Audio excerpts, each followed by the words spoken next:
Imagine the 16th century Mediterranean, a sea of both dazzling beauty and deadly conflict. Mighty empires clash, navies battle for supremacy, and cities rise and fall. In the heart of this turmoil, a city on the North African coast, Algiers, finds itself caught in a dangerous game of survival. Spain, a Christian superpower, is pushing aggressively across the sea, capturing key ports and threatening the very existence of the local rulers. The people of Algiers were desperate, looking for a hero, a savior. And they found one, not in a king or an emperor, but in a pirate. This wasn't just any pirate. This was Barbarossa, a name that struck fear into the hearts of Spanish sailors. And his younger brother, Hayreddin, weren't your typical storybook villains. They were legendary seafarers, brilliant strategists, and fierce warriors. Born on the Greek island of Lesbos, they had risen from humble beginnings to become the most powerful privateers in the Mediterranean. Their fame reached Algiers, whose rulers saw them as the only force capable of standing against the Spanish onslaught. So, they sent an invitation: "Come, help us defend our city, and we will reward you handsomely." In 1516, accepted the call.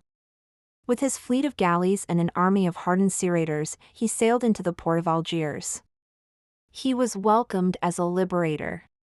True to his word, he immediately launched attacks against the Spanish, successfully driving them from several coastal strongholds. But Eric's ambition didn't stop at simply being a hired protector. He saw a greater opportunity. He eliminated the local ruler who had invited him and declared himself the new Sultan of Algiers. The liberator had become the master. Eric's rule was a whirlwind of constant warfare. He fought fiercely to expand his new domain and push back the Spanish. However, his reign was destined to be short. Just 2 years later, in 1518, during a desperate battle against a superior Spanish force at Tlemcen, Eric was cornered and killed. He fought to the very last breath, a pirate king's defiant end. The dream of an independent kingdom seemed to die with him. But the story of the Barbarossa brothers was far from over. News of Eric's death reached his younger brother, Hayreddin. He was just as cunning and arguably an even better long-term strategist than Eric. Hayreddin knew he couldn't hold Algiers alone against the might of the Spanish Empire. He was a brilliant admiral. But he needed the resources of a superpower. So, he made a decision that would change the course of North African history for the next 300 years. Hayreddin looked east, to the most powerful Muslim empire in the world, the Ottoman Empire, ruled from Istanbul by the magnificent Sultan Selim I, and later his son, Suleiman the Magnificent. Hayreddin sent an envoy to the Sultan with a monumental offer. He would pledge his allegiance and hand over Algiers to the Ottoman Empire.